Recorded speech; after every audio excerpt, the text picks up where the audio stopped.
1988 December 26-നാണ് പനിയെ തുടർന്ന് അദ്ദേഹത്തിന് വിജയ health സെൻ്ററിൽ അഡ്മിറ്റ് ചെയ്യുന്നത്.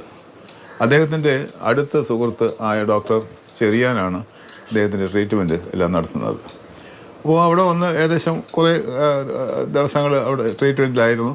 ഞാനും പോയി കണ്ടിട്ടുണ്ട്. അങ്ങനെ അപ്പോൾ ഈ പനി പിടിച്ച് കിടക്കുന്ന സമയത്ത് പോലും അദ്ദേഹം എപ്പോഴും സൗഹാർദ്ദം ആൾക്കാരെ സ്വീകരിക്കുകയും സംസാരിക്കുകയും ചെയ്തിരുന്നു. അതുതന്നെയാണ് അദ്ദേഹത്തിൻ്റെ വിനാശത്തിന് കാരണമായത്. ഈ ആൾക്കാർ ഇടിച്ചു കയറി കഴിഞ്ഞപ്പോഴേക്ക് അദ്ദേഹത്തിന് എന്തൊക്കെയോ ഈ പനി കുറച്ച് ഇങ്ങനെ കൂടുതലായി. ഈ ചെന്ന ആൾക്കാരിൽ നിന്നുള്ള ഏതെങ്കിലും ആയിരിക്കാം. പനി കൂടുതലായിട്ട് പനി മൂർധനിച്ചു. ജാനുവരി 15-ന് അത് സെക്കൻഡ് ഫ്ലോറിലെ ICU യൂണിറ്റിലേക്ക് മാറ്റി. അപ്പം ഏകദേശം ക്രിട്ടിക്കൽ സ്റ്റേജായി എന്ന് തോന്നുന്നു. അവിടെ ട്രീറ്റ്മെൻറ്റ് നടക്കുകയാണ്. അപ്പോൾ എല്ലാവരും ഇവിടെ അത് നിൽക്കുക. അപ്പോൾ അന്ന് ഇവിടെ ലോക്സഭാ തെരഞ്ഞെടുപ്പ് തമിഴ്നാട്ടിൽ നടക്കുന്ന സമയമാണ്. അന്ന് മുല്ലപ്പള്ളി രാമചന്ദ്രനാണ് അന്ന് ഇതിൻ്റെ ഒബ്സർവറായിട്ട് ഉള്ളത്. അങ്ങനെ ആ സമയത്താണ് ഈ ICU യൂണിറ്റിൽ കയറ്റിയതിന് ശേഷമാണ് കണ്ടീഷൻ മോശമാണെന്ന് തോന്നുന്നത്. അപ്പോൾ അദ്ദേഹത്തിൻ്റെ അനുജൻ പ്രേമനവാസമുണ്ട്, മകൻ ഷാനവാസുണ്ട്, ബന്ധുക്കളൊക്കെ വെളിയിൽ നിൽക്കുകയാണ്. പിന്നെ ഫാസിൽ അങ്ങനെ തുടങ്ങിയ സിനിമയിലെല്ലാം പ്രധാനപ്പെട്ട അന്ന് സിനിമ ശരിക്കും ഏതാണ്ട് ഇവിടെ തന്നെ ഉണ്ടായിരുന്നു. ഏകദേശം ഒരു രാത്രി 3:50 ആയപ്പോഴേക്കും ഉത്കണ്ഠ വർദ്ധിക്കുന്നു.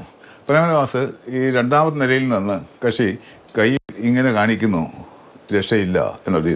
ഉടനെ നമ്മൾ ഏജൻസി വിളിച്ചവരൊക്കെ പറഞ്ഞു ആൾ പോയി എന്ന് പറഞ്ഞു. ശരിക്കും പോയിട്ടില്ലായിരുന്നു.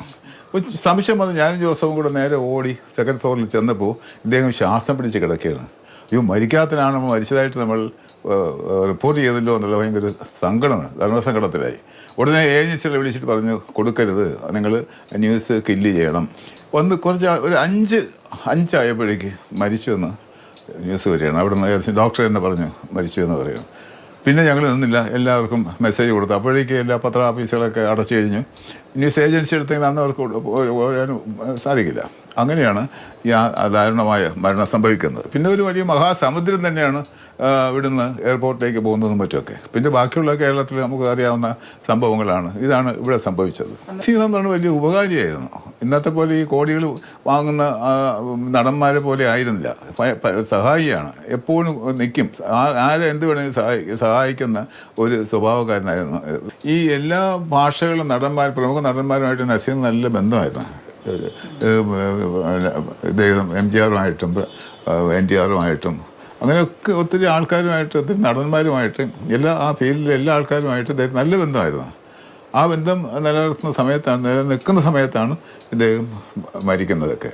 അപ്പോൾ അതുകൊണ്ട് തന്നെ അവരുടെ ഒരു സാമീപ്യവും അവരുടെ ഇതൊക്കെ വളരെയധികം ഒരു പ്രധാനപ്പെട്ട ഒരു ഘടകമായിരുന്നു.